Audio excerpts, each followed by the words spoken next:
Here's a method that I think says something about where Ruby is now and where it could be going in the future.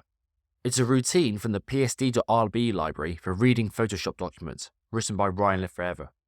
The method takes a minimum and maximum number and returns a third number that was either already in this range or the minimum or maximum if it was outside the range. It's used as part of converting a value from the CMYK to RGB color space. What's interesting to me about this method is the level of abstraction in which it has been written, and what this has meant for its performance and goals for Ruby implementations to improve. I found it while writing my PhD, and this one little method ended up motivating several years of my research at university and Oracle Labs. What is it I think is good about this method? The method works by creating an array from a literal of 3 numbers, calling the array sort method, which returns a new sorted array, and then the middle value of the sorted array is returned. A lot of different people from across different approaches to programming would have their own terminology to describe what is good about writing code in this way. The method is a single line, so you can understand all of what it does by looking at just that one line. It couldn't reasonably be simplified or focused any further. The code is a simple composition of core routines, creating an array, sorting it, and indexing the new array. There's not really any logic or algorithm in this method. It delegates all that to the core routines and only combines them to make a useful new method.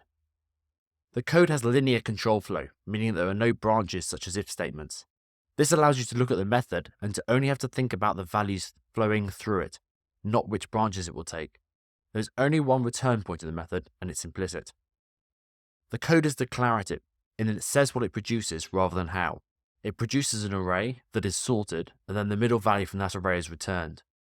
You can read those 3 things across from the start to the end of the line and understand it without having to think much more.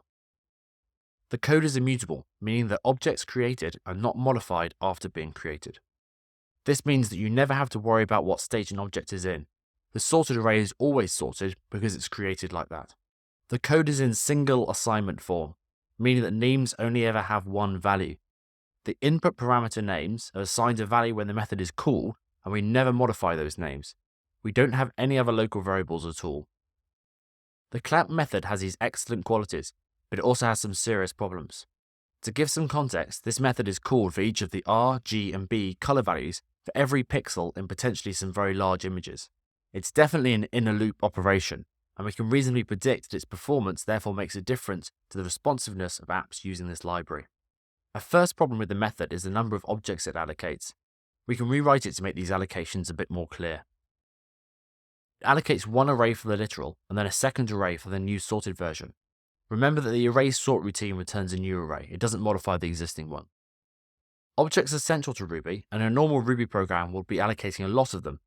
Allocating an object in traditional Ruby implementations is not free, in fact it can become a serious cost. You may have heard about people doing a lot of work to try to improve Ruby's garbage collection. Well, the best way to improve garbage collection is to not generate garbage in the first place. In the context of how it is being used, called multiple times for every pixel in an image, this method is generating an avalanche of garbage. To convert a photo of the size captured by a normal iPhone from CMYK to RGB, the clamp method alone will generate about a gigabyte of garbage. A second problem is that the method calls into a core library routine, array sort. It's a bit tricky to explain what my problem with this is, and I'll show more later, but essentially the problem with using core library routines is that it makes it much harder for a Ruby implementation to optimize this logic. Most Ruby implementations have special handling for making operations like less than fast, but there are too many core library routines to do this for all of them, and methods like sort aren't optimized in the same way. We know that the performance of this method has been a problem in practice because Lefebvre has rewritten it twice. The first rewrite was as a C extension version of the method. I really like the way this was done. The PSD.RB gem has a C extension counterpart called PSD native, which replaces just a few key methods such as clamp. It leaves the original Ruby code there so you can read it and understand what it does without having to read the C code. The C code loses all the qualities we said we liked about the original Ruby code. That nested ternary, that's the question mark operator, is quite hard to read even for someone who knows C, but it does remove the allocation and the call to the core library routine. The second rewrite was to the original Ruby code, and also removed both the allocation and the use of the core library routine. But like in C, we have lost those qualities. This code now has 2 branches, 3 return points, is 3 times as long, and I think much harder to understand. What do I think this method tells us about Ruby? I think it's a really good thing that Ruby allows and encourages people to write the high-level, abstracted code they want to with the qualities that we found in the original clamp method. Only problem is this code can be inefficient. The performance of idiomatic Ruby in the existing implementations is not good enough, and this unfortunately means that people have to back away from the good code they want to write. We can see Lefebvre trying two solutions, rewriting in C, which makes the code base much more complicated, and rewriting in a version of Ruby without the good qualities that we liked. There's a particular problem in rewriting in C, and that those implementations which are trying to optimize Ruby, like JRuby, are then unable to run that C code because they don't have the same internal implementation which C extensions expect. It's ironic that the past solutions to Ruby's performance problems now prevent other efforts to improve the root cause of the problem by optimizing the original Ruby code. If we want to run the original clamp as fast as the rewritten versions, a just-in-time compiler is going to have to do several extremely complicated things simultaneously. Firstly, we're going to have to remove the allocation of these arrays so that we don't need to run the memory allocator and we don't need to run the garbage collector later.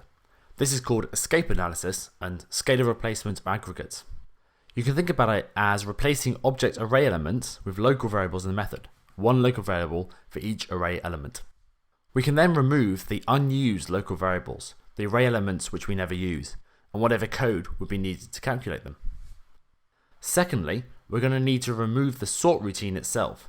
The default sort routine uses loops and calculates the sort ordering of all three elements, even though we only want one of them. Instead, we can include just the logic for calculating the one element we need, the second one.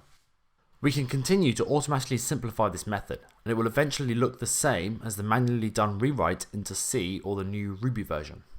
The version here uses the ternary operator, that's the question mark, but it's functionally the same as the version with expressions. That looked like a complicated process, and to make things worse, we sort of need to do both these optimizations simultaneously. You can't remove the arrays until the sort routine has been optimized away, and you can't optimize away a sort routine that uses an array that someone else could be using, so it needs to run after the allocation removal. Finally, we're also going to have to be prepared to undo both of these optimizations if something changes, such as someone monkey patching array sorting, indexing, or comparing numbers.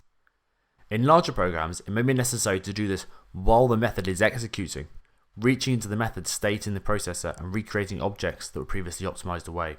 Achieving this kind of optimization is a huge challenge to optimizing Ruby implementations, such as the new just-in-time compilers being developed for MRI have ahead of them. Truffle Ruby, the new implementation of Ruby which I work on, which came out of my PhD research, is today the only implementation that is able to do this. It can literally compile the Ruby code in the first version of Clamp to the same machine code bytes as the Ruby code from the rewritten version. This frees Ruby programmers to write the high-level code that they want and to get the same performance as the lower-level version. Hopefully this capability is the future of MRI as well. Keep in mind though, this was all about a single-line method. We're still looking at the easy stuff here and needs to scale all the way up to be effective on larger applications.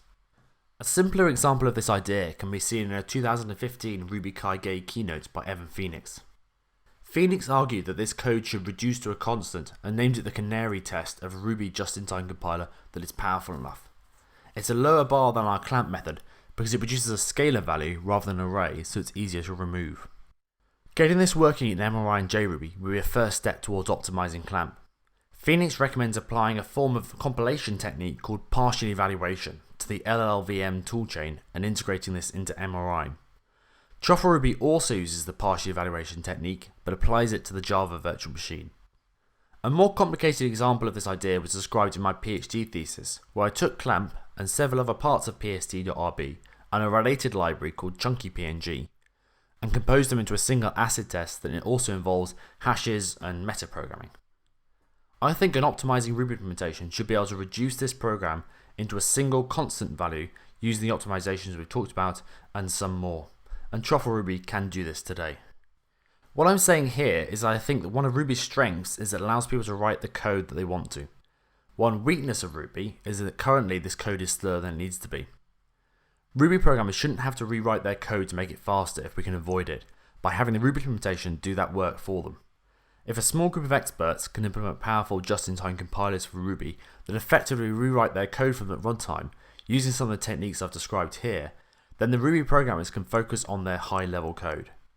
Truffle Ruby, JRuby, Rubinius, and now MRI with the MJIT and RTL just-in-time compiler projects are all efforts working towards this in the next few years of Ruby's development.